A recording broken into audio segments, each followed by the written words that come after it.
आज 8 मार्च 2021 अंतर्राष्ट्रीय महिला दिवस। सारी दुनिया में आज का दिन अंतर्राष्ट्रीय महिला दिवस के नाम से मनाया जाता है। भारत में भी यह दिन अंतर्राष्ट्रीय महिला दिन के उपलक्ष्य में मनाया जा रहा है।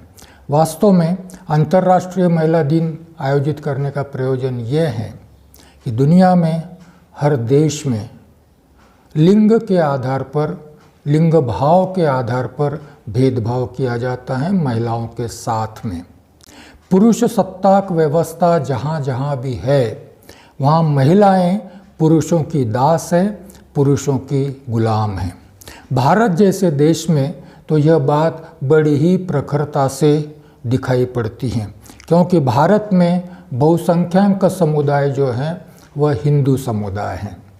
हिंदू समुदाय है और हिंदू यह एक तो मनुस्मृति को मानते हैं या दूसरे रामायण को मानते हैं, जिसमें तुलसीदास जी के रामायण में यह लिखा है कि स्त्री, गवार, ढोल, पशु, शूद्र और नारी।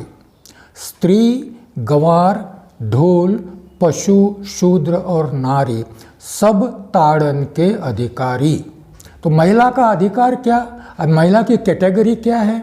महिला को किस वर्ग में रखा गया है? महिला को ढोर के वर्ग में रखा गया है, पशु के वर्ग में रखा गया है, शूद्र के वर्ग में रखा गया है और गवार के वर्ग में रखा गया है।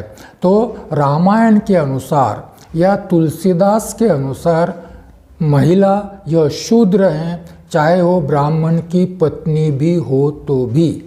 जब ब्राह्मण की पत्नी शूद्र है तो शूद्र की पत्नी का क्या स्थिति होगी? और फिर जो शूद्र भी नहीं है, जो अवर्ण है, उनकी महिलाओं की क्या स्थिति होगी, यह सोच लीजिए। दूसरी बात, मनुस्मृति की बात कही है। मनुस्मृति ने स्त्री को पाप योनि कहा है। मनुस्मृति ने स्त्री को पाप योनि कहा है। पाप योनि कहने के बाद मनुस्मृति यह कहती है कि स्त्री चाहे कोई भी हो, माँ भी हो सकती हैं, बहन भी हो सकती हैं, बेटी भी हो सकती हैं, पत्नी भी हो सकती हैं। पुरुष ने स्त्री के साथ एकांत में कभी भी नहीं रहना चाहिए, क्योंकि स्त्री चाहे कोई भी हो वह पुरुष को भ्रष्ट कर सकती है, अनैतिक कर सकती है।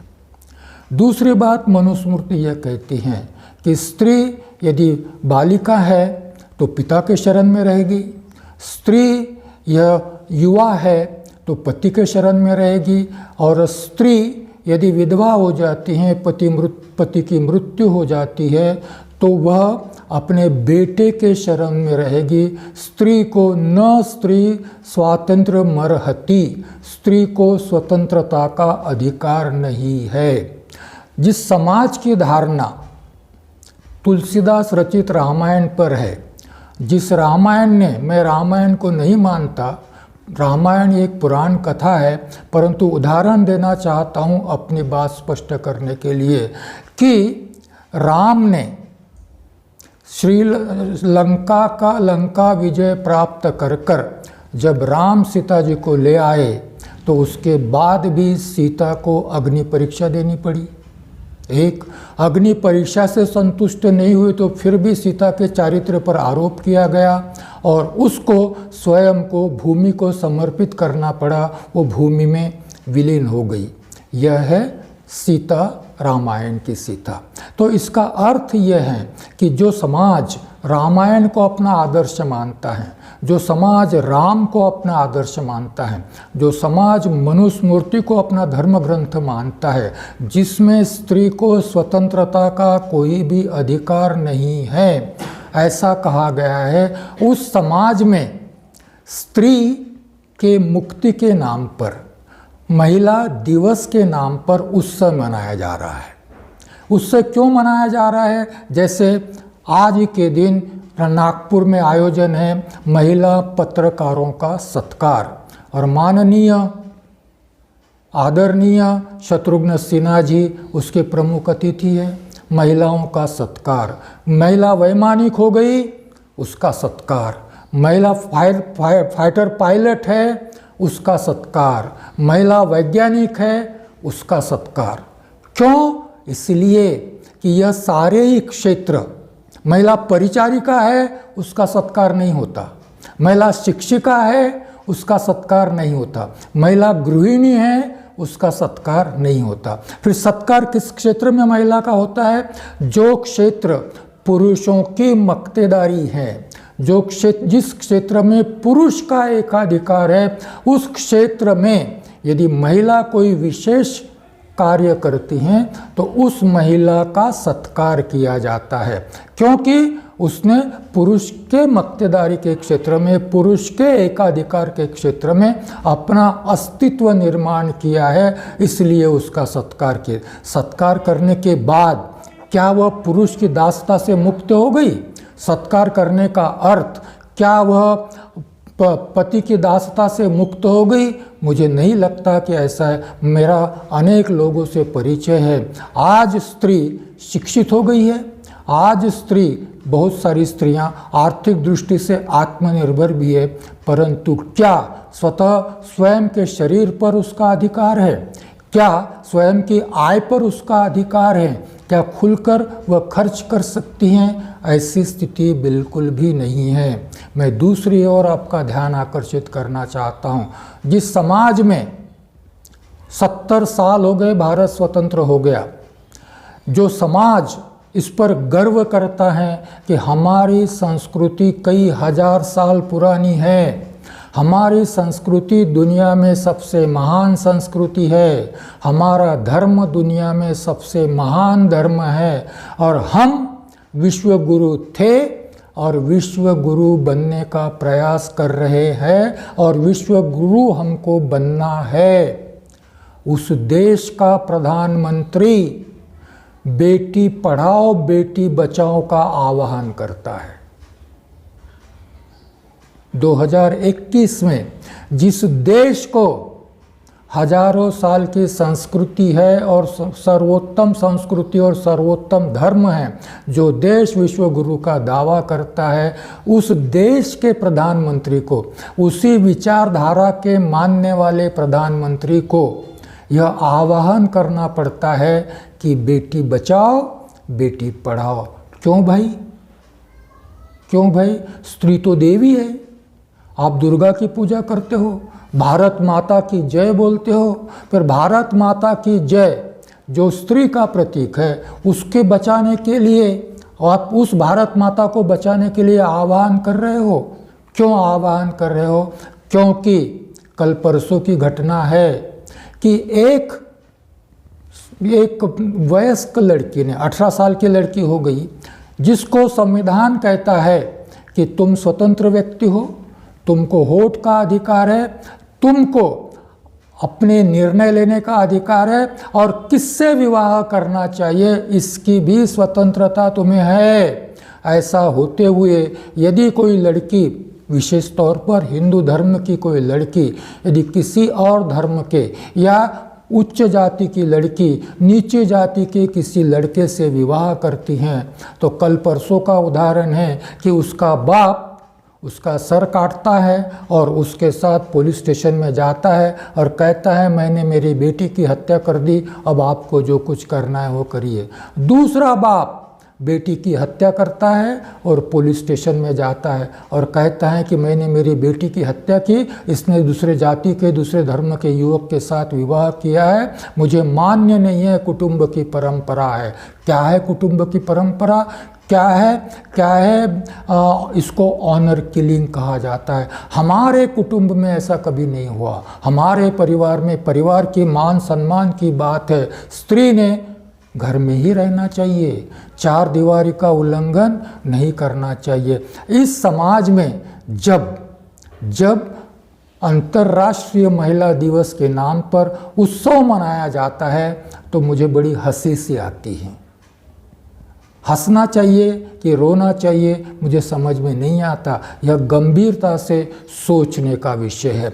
सवाल यह है कि बाप अपनी बेटी की हत्या क्यों करता है दूसरे धर्म के युवा से शादी करने के लिए। सवाल यह है कि एक पिता अपनी खुद की बेटी की हत्या के लिए उद्युक्त क्यों होता है। सवाल इस बारे पर सोचना चाहिए और इसके पीछे कारण है। सिद्धांततः यह माना गया है कि सेक्स डिस्क्रिमिनेशन एक अलग बात है और जेंडर इक्वेलिटी, जेंडर जस्टिस यह दूसरी बात है। हिंदी या मराठी में उसका अनुवाद इस प्रकार से होता है लिंग भेद। लिंग भेद, इसको शारीरिक भेद कहा जाता है। लिंग भेद को या शारीरिक भेद है। स्त्री का शरीर अलग है, पुरुष का शरीर अलग है और यह निसर्गतः दिया गया है, इसमें कोई भी परिवर्तन नहीं कर सकता। और स्त्री का शरीर और पुरुष का शरीर अलग अलग होने के नाते उनके कार्य भी अलग अलग है, उनके फंक्शंस भी अलग अलग है, जिसमें कोई परिवर्तन नहीं हो। पुरुष बच्चे को जन्म नहीं दे सकता, बच्चों को जन्म देने का काम स्त्री का ही है और यह निसर्ग द्वारा उसको सौंपा हुआ दायित्व है, इसमें हम परिवर्तन नहीं कर सकते। परंतु इसको कहते हैं सेक्स डिस्क्रिमिनेशन। यह बॉडी है, बॉडी के आधार पर है। परंतु दूसरा शब्द प्रयोग किया जाता है जिसको जेंडर कहा जाता है। जेंडर, जिसको लिंग भाव कहा जाता है, लिंग भाव कहा जाता है। अंग्रेजी में हम जेंडर जस्टिस बोलते हैं, अंग्रेजी में हम जेंडर इक्वेलिटी बोलते हैं, हिंदी में शायद उसको हम लिंग भाव न्याय कहेंगे या लिंग भाव समानता कहेंगे। इसका अर्थ यह है कि बच्चे निसर्गतः पैदा होते हैं, परंतु बाद में परिवार में, समाज में, पाठशालाओं में, शिक्षा संस्थाओं में, धर्म के माध्यम से, मंदिरों में, संस्कृति के माध्यम से बच्चे को पुरुष बनाया जाता है और बच्चे को स्त्री बनाई जाती है। इसको कहते हैं गढ़ना, गढ़ा जाता है। बच्चा पैदा हुआ, लड़का पैदा हो तो पेड़े बांटिए और लड़की पैदा हुई तो लड्डू बांटिए, बांटना हो तो। ये निसर्ग ने बताया आपको कि बेटा पैदा हुआ तो पेड़ा बांटिए और बेटी पैदा हुई तो शोक मनाइए, शोक मनाइए। उसको दूध के इसमें डुबाकर मार दीजिए, उसका गला घोट दीजिए, बच्चे को पैदा ही मत होने दीजिए। पढ़े लिखे परिवारों में बच्चियां पैदा होने के दर कम है, अनपढ़ परिवारों में नहीं है। पढ़े लिखे परिवार जो सेक्स डिस्क्रिमिनेशन टेस्ट करते हैं, जो दवाखाने में जाकर गर्भ का लिंग जांचते हैं और फिर यदि लड़की हो तो मार देते हैं। कौन है ये लोग? ये लोग पढ़े लिखे लोग हैं, ये लोग धनवान लोग हैं, ये लोग डॉक्टर की फीस दे सकते हैं, डॉक्टर को सेवाएं खरीद सकते। बिकने वाला डॉक्टर भी पढ़ा लिखा है और आर्थिक दृष्टि से संपन्न है। खरीदने वाला भी आर्थिक दृष्टि से संपन्न है और पढ़ा लिखा है। उसी समाज में लड़कियों का जन्म दर कम है। सवाल पूछे गए हैं कि भाई इतनी लड़कियां कहाँ गायब हुई है? 927, 100 लड़कों की तुलना में 927 बच्चियां हैं। हाँ, 1000 लड़कों की तुलना में 927 बच्चियां हैं। इतनी बाकी बच्चियां कहाँ गई? 73 बच्चियां कहाँ गायब हो गई? और फिर वो बच्ची कहती हैं, हम पोस्टर देखते हैं, हम दीवारों पर लिखा हुआ देखते हैं, माता पिता मैं आपसे अनुरोध करती हूँ कि मुझे पैदा तो होने दीजिए, मुझे पैदा होने का तो अधिकार दीजिए, मुझे पैदा होने का तो अधिकार दीजिए, मुझे दुनिया देखने का तो अधिकार दीजिए। और माता परेशान सी कहती हैं कि बेटा तेरा बाप, तेरे परिवार के लोग नहीं चाहते कि तू पैदा हो, मैं क्या कर सकती हूँ। और इस समाज में यह लिंग भाव है। यह बताया गया है। किसने बताया कि बच्ची का जन्म दुखदाई है? किसने बताया कि बच्ची घर में ही रहनी चाहिए? किसने बताया कि बच्ची के लिए दहेज देना चाहिए? यह किसने बताया? यह धर्म ने बताया है, यह संस्कृति ने बताया है, यह समाज ने बताया है। और इसीलिए पिता अपने बेटी की हत्या करता है और माँ देखते रहती हैं। कभी कभी माँ भी उसमें भागीदार होती हैं। हमने उदाहरण देखे हैं कि ये यहाँ मध्य प्रदेश में कुछ साल पहले एक घटना हुई थी और उस घटना में दलित परिवार की 3 महिलाओं पर सामूहिक बलात्कार किया गया था। सामूहिक बलात्कार करने वाले दूसरे समाज के लोग थे और उन पुरुषों को प्रोत्साहन देने वाली उसी समाज की महिलाएं भी थी और महिलाओं की उपस्थिति में वह बलात्कार किया गया था। यह भोमा टोला नाम के गांव की सिवनी जिले के मध्य प्रदेश की घटना है और खेत की बात है कि उस समय उमा भारती जी मुख्यमंत्री थी। उमा भारती जी मुख्यमंत्री थी। खैरलांजी हम नहीं भूले अभी तक। खैरलांजी में माँ बेटी को नग्न कर उन पर बलात्कार करने के लिए दूसरे बलात्कारी समाज के महिलाओं ने पुरुषों को प्रोत्साहित किया। किसने बताया ये सारा करने के लिए? कौन बताता है ये सारा करने के लिए? ये मानसिकता कहाँ से आती है? और इसको कहते हैं हम कि लड़की और लड़का हम किस प्रकार से परिवार में उनको बढ़ाते हैं, कौन से मूल्य देते हैं, कौन से संस्कार देते हैं। बेटा हो तो कौन से संस्कार दिए जाते हैं, बेटी हो तो कौन से संस्कार दिए जाते हैं, इसे कहते हैं गढ़ना। हम पुरुष गढ़ते हैं, हम स्त्री को भी गढ़ते हैं। हमारा संविधान इसका विरोध करता है। हमारा संविधान कहता है, हम संविधान अब मेरे दृष्टि से देखकर पढ़िए, डॉक्टर बाबा साहब आम्बेडकर की दृष्टि से उसको पढ़ने का प्रयास कीजिए। मेरा संविधान कहता है हम भारत के लोग, क्या लोगों को लिंग है? लोग इस शब्द को लिंग है? लोग जेंडर न्यूट्रल हैं और इसीलिए जेंडर जस्टिस की बात करता है, इसीलिए जेंडर इक्वालिटी की बात करता है। क्या संविधान का निर्माता हम भारत के स्त्री पुरुष ऐसा नहीं लिख सकता था? ऐसा नहीं लिख सकता था? लिख सकता था, परंतु उसने नहीं लिखा क्योंकि उसको स्त्री और पुरुष दोनों ही सोशल दृष्टि से, शारीरिक दृष्टि से नहीं, सोशल दृष्टि से, सांस्कृतिक दृष्टि से स्त्री और पुरुष यह भेद वो नहीं मानता था और इसीलिए उसने लिखा कि हम भारत के लोग हैं जिसको लिंग नहीं है, जिसको ये शब्द लिंग न्यूट्रल है और इसीलिए इसमें दोनों आते हैं। अंग्रेजी में कहा जाता है मैन और वुमन। अंग्रेजी में शब्द है मैन और वुमन। जो लिंग भाव समानता का विचार करते हैं, जेंडर जस्टिस का विचार करते हैं, जेंडर इक्वालिटी का विचार करते हैं, वो मैन को मैन नहीं कहते और वुमन को वुमन नहीं कहते, दोनों को ह्यूमन बीइंग कहते हैं। दोनों को ह्यूमन बीइंग कहते हैं। I am a human being, you are a human being.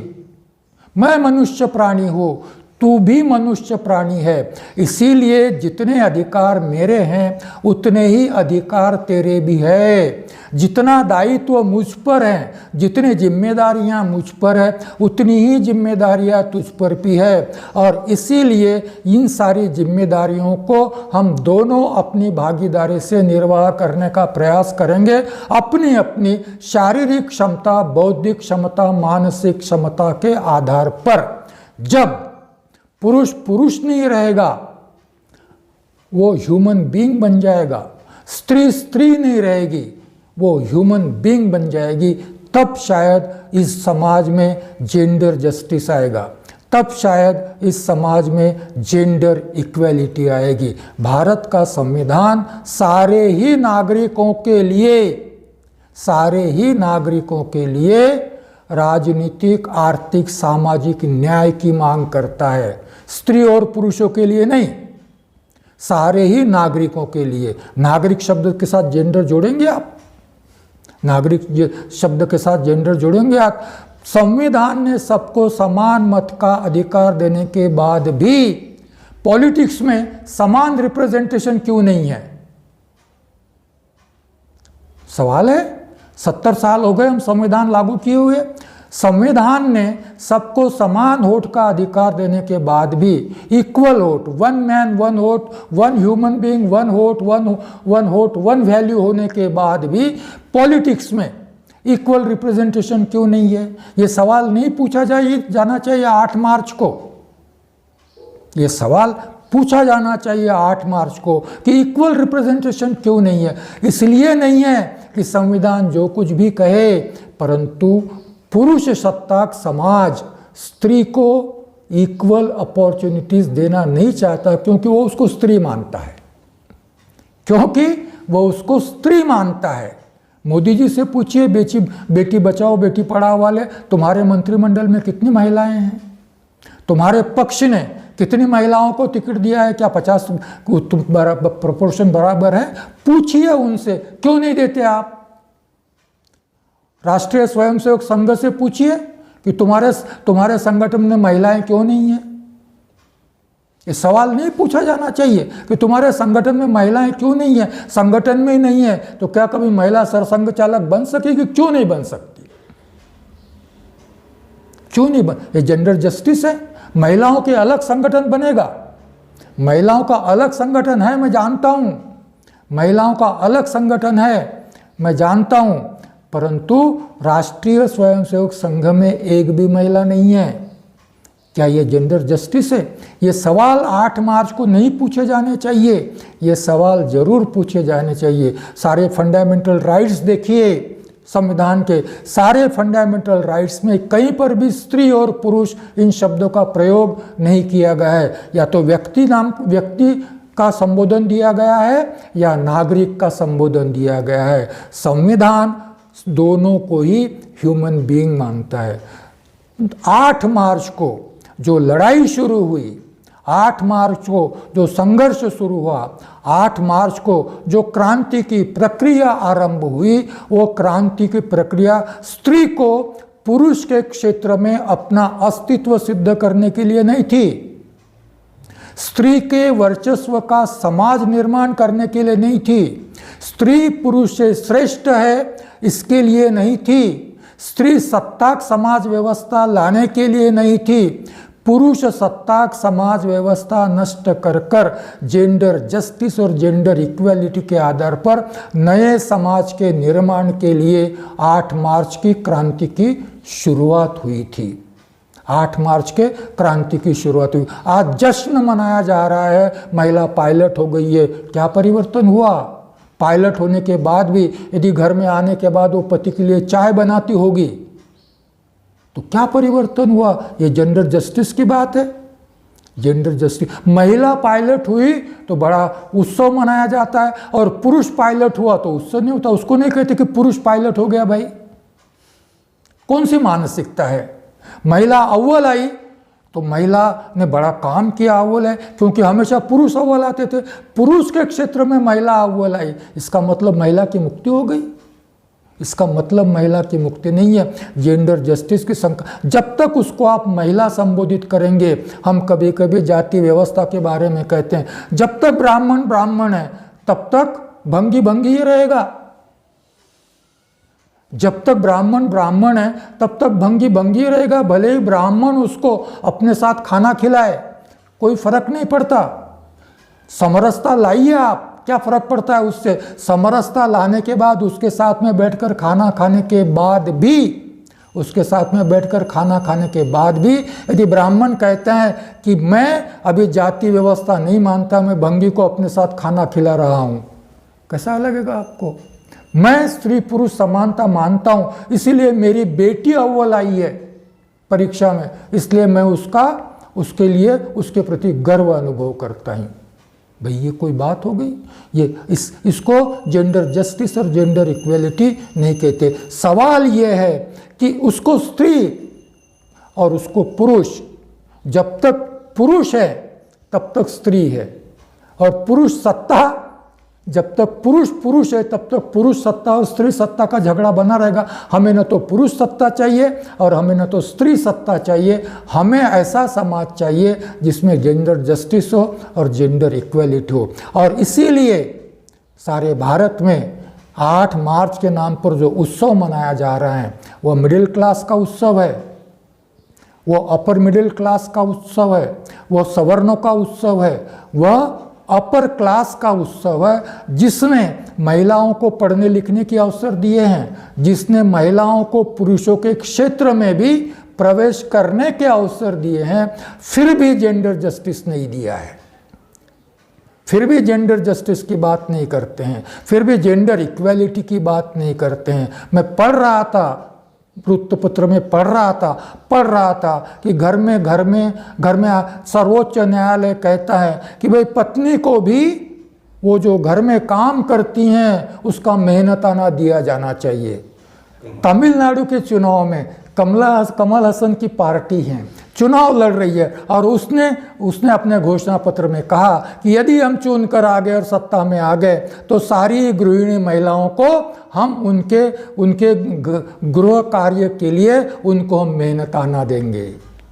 मगर उसने गृह कार्य करना ही चाहिए, पुरुष नहीं करेगा, उसका मेहनताना उसको मिलेगा। Is it gender justice?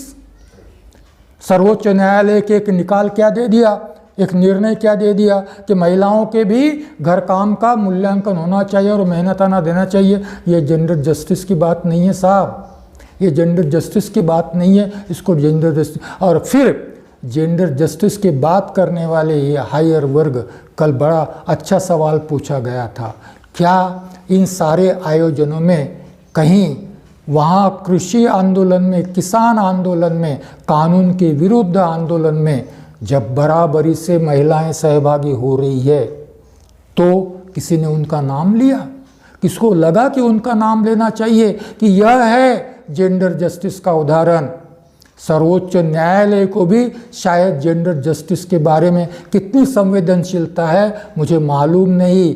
जब सर्वोच्च न्यायालय में इस पर सुनवाई हो रही थी किसान आंदोलन के संबंध में, तो सर्वोच्च न्यायालय विनती करता है, सरकार विनती करती है कि महिलाओं और बुजुर्गों को घर भेज दीजिए।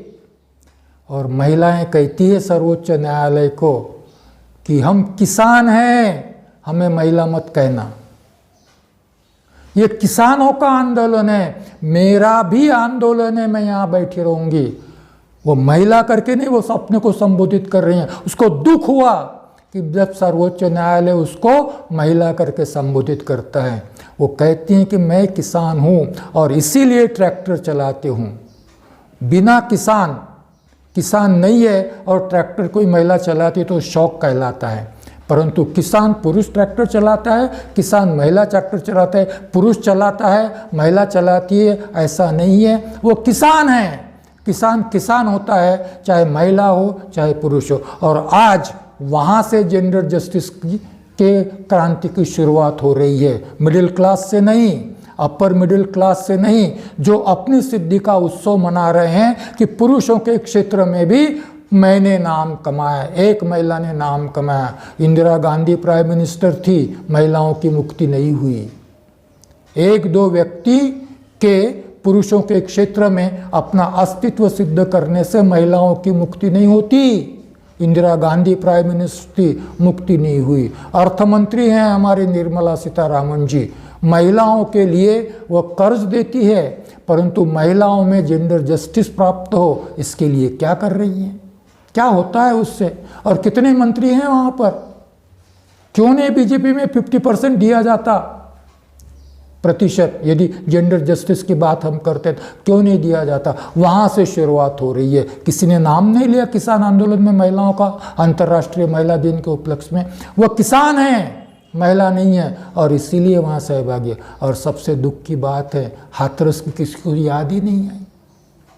जेंडर जस्टिस की बात करने वाले, अपने अपने क्षेत्र में अपने अपने सिद्धि की उपलब्धियों की बात करने वाले, हाथरस की बेटी, दलित की बेटी, मैं कहूँगा दलित शब्द जानबूझकर मैं उपयोग में ला रहा हूँ, दलित की बेटी, सामूहिक बलात्कार किया जाता है, मार दिया जाता है, और शासन प्रशासन कहता है कि बलात्कार हुआ ही नहीं।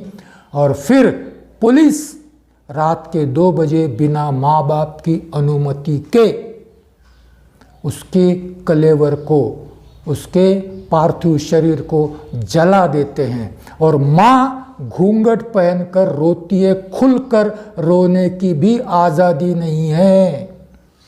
इस घटनाक्रम को देखिए, दलित स्त्री कितनी गुलाम है, बलात्कारित है। सारे यूपी में दलित स्त्री पर ही क्यों बलात्कार होता है? मध्य प्रदेश में दलित स्त्री पर ही क्यों बलात्कार हो रहे हैं? गुजरात में दलित स्त्री पर ही क्यों बलात्कार हो रहे हैं? महाराष्ट्र में दलित स्त्रियों को ही क्यों नग्न किया जा रहा है? तमिलनाडु में दलित स्त्रियों पर ही क्यों बलात्कार होता है? क्योंकि धर्म की मान्यता है कि शूद्र अतिशूद्र ये तो वैसे ही हम उनके भोग के अधिकारी हैं, उनकी महिलाओं को भोगने का तो हमको अधिकारी है, सवर्णों को अधिकारी है, हम भोगेंगे। कितनी गुलाम है दलित महिला? दलित महिला दलित होने के नाते धर्म की, दलित होने के नाते संस्कृति की, दलित होने के नाते वर्ण की गुलाम है, महिला होने के नाते पुरुष की गुलाम है, और दलित महिला होने के नाते सवर्णों की भोग्य वस्तु है। किसी ने सोचा 8 मार्च के दिन किसी ने सोचा उनके बारे में कि क्या इन महिलाओं के संबंध में भी कुछ बात करनी चाहिए? माँ रो नहीं सकती मुक्तता से, घूंघट में रो रही है माँ। क्यों भाई घूंघट में रो रही है माँ? 5000 साल की संस्कृति में महिलाओं को घूंघट से बाहर आकर रोकर दुख व्यक्त करने का भी अनुमति नहीं है, और फिर भी हम अंतर्राष्ट्रीय महिला दिन मना रहे हैं, महिला मुक्ति का दिन मना रहे हैं। शर्म आनी चाहिए हमको, इस प्रकार से आयोजन करने वालों को शर्म आनी चाहिए। कभी उनको भी याद कीजिए कि जो आज अपनी बेटी की मृत्यु पर खुलकर भी रो नहीं सकते। क्रांति क्यों नहीं रो सकते? क्योंकि वह दलित महिला है। सिर्फ महिला नहीं है, दलित महिला है। सिर्फ महिला होती, दलित नहीं होती तो खुलकर रो तो भी सकती थी कम से कम, परंतु दलित महिला है, घूंघट नहीं निकाल सकती। तो सब पूछा किसी ने कि भाई किसने उसको घूंघट ओढ़ाया? क्या पैदा होते ही घूंघट लेकर आई थी? वो पैदा होते ही घूंघट लेकर तो नहीं आई थी ना। किसने उसको घूंघट ओढ़ाया? कौन सा धर्म है जो उसको घूंघट पहनने के लिए मजबूर करता है? कौन सी संस्कृति है जो उसको घूंघट पहनने के लिए मजबूर करती है? कौन सा समाज है जो उसको घूंघट पहनने के लिए मजबूर? वो समाज है जिसमें बेटी बचाने के लिए प्रधानमंत्री को आह्वान करना पड़ता है, फिर भी बेटियां नहीं बचती। प्रधानमंत्री के आह्वान करने के बाद भी बेटियां नहीं बचती, क्योंकि आह्वान करने से बेटियां बच जाती तो बच जाती थी, आह्वान करने से नहीं होता। जिस संस्कृति को, जिस धर्म को, जिस समाज को इस प्रकार के मूल्य के आधार पर पुरुष सत्ताक समाज का प्रतिनिधित्व आप कर रहे हो, जब तक यह पुरुष सत्ताक व्यवस्था नहीं बदलेगी, स्त्री सत्ताक व्यवस्था नहीं चाहिए, जब तक पुरुष सत्ताक व्यवस्था नहीं बदलेगी, तब तक जेंडर इक्वेलिटी, जेंडर जस्टिस की बात बेमानी है। क्रांति वहाँ से होगी, परिवार से होगी, क्रांति समाज से होगी, क्रांति धर्म से होगी, क्रांति संस्कृति से होगी, जहाँ पर जेंडर जस्टिस की बात की जाएगी। पढ़ने लिखने के बाद भी महिला को जेंडर जस्टिस नहीं प्राप्त है। नौकरी करने के बाद भी अपने शरीर पर, अपनी आमदनी पर उसका अधिकार नहीं है। आज भी इस शरीर पर किसका हक है, यह महिला पूछती हैं। पुरुष अपने शरीर का मालिक है, परंतु स्त्री के शरीर का मालिक भी पुरुष है। भले वो पति के नाते हो, या फिर बलात्कार करना है तो दूसरा पुरुष हो, वो उसको उस शरीर पर उसकी मिल्कियत ही समझता ना, और इसीलिए तो बलात्कार करता है। तो मैं ये चाहता हूँ कि 8 मार्च जरूर मनाएं, परंतु 8 मार्च मनाते समय ख्याल रखिए कि हमें ऐसा समाज निर्माण करना है जिसका आधार भारत का संविधान है, और ऐसा समाज निर्माण करना है जो जेंडर जस्टिस की बात करेगा, जो जेंडर इक्वलिटी की बात करेगा। पुरुष सत्ताक समाज नहीं चाहिए, स्त्री सत्ताक समाज भी हमें नहीं चाहिए। हमें ह्यूमैनिटेरियन सोसाइटी चाहिए।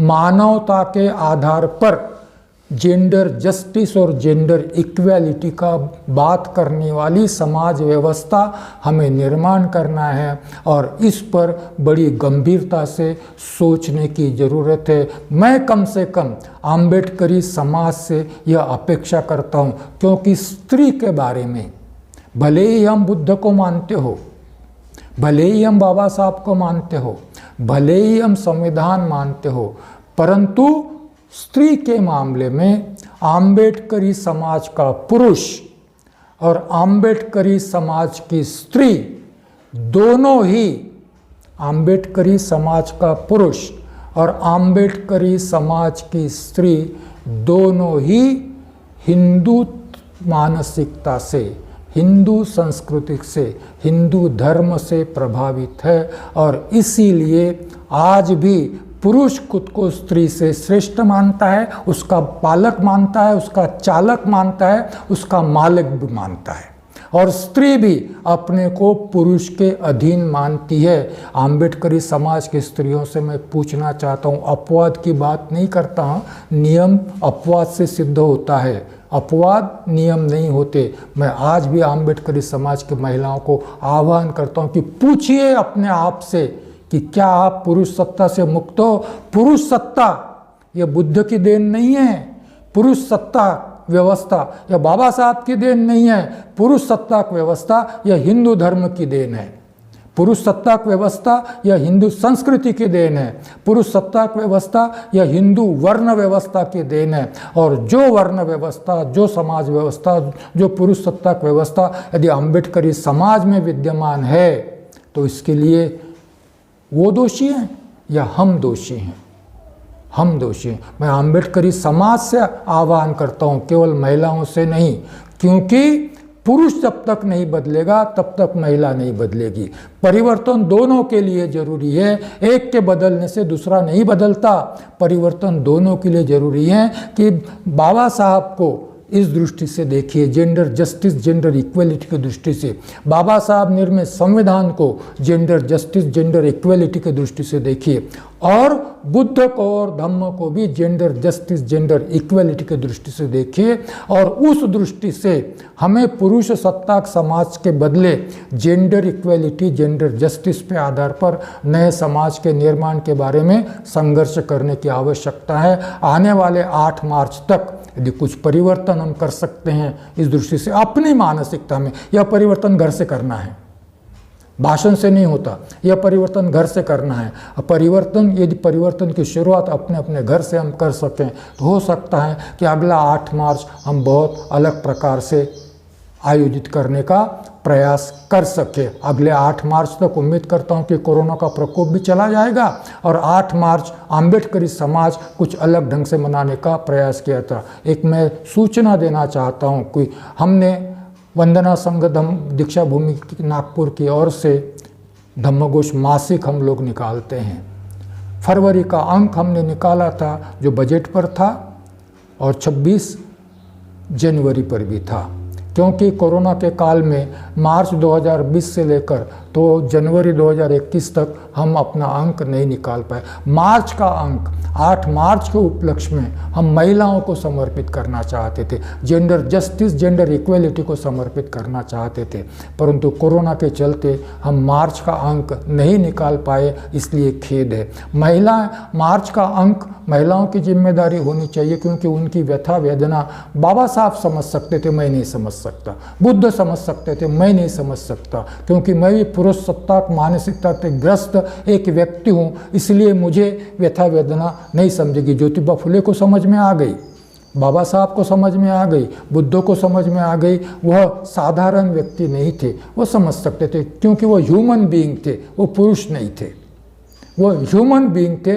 इसलिए समझ पाए। मैं ह्यूमन बीइंग नहीं हूँ, यह मैं अपनी कमियां जानता हूँ, मैं ह्यूमन बीइंग नहीं हूँ। आइए हम अपने आप से परिवर्तन की शुरुआत करें, ह्यूमन बीइंग बनने का प्रयास करें, दोनों ही स्त्री और पुरुष मिलकर ह्यूमन बीइंग बनने का प्रयास करें। इस अंक की जिम्मेदारी हमने डॉक्टर प्राध्यापिका डॉक्टर सरोज आगलावे जी को दी थी, परंतु हम अंक निकाल नहीं पाए। जब भी कोरोना का प्रकोप समाप्त होगा और हम मासिक शुरू करने की स्थिति में होंगे तो पहला अंक इसी पर समर्पित होगा, जेंडर जस्टिस, जेंडर इक्वलिटी पर समर्पित होगा, जिसकी अतिथि संपादिका माननीय डॉक्टर सरोज आगलावे जी होंगी। यहाँ पर मैं अपनी बात समाप्त करता हूँ और आपने मेरी बात को ध्यान से सुना, इसलिए मैं आपके प्रति आभार भी व्यक्त करता हूँ। धन्यवाद। आने वाले 8 मार्च को शायद हम जेंडर जस्टिस, जेंडर इक्वलिटी के बारे में बात करेंगे और अपने परिवार में जो भी बच्चा पैदा होता है उसको ह्यूमन बीइंग बनाने का प्रयास करेंगे। धन्यवाद।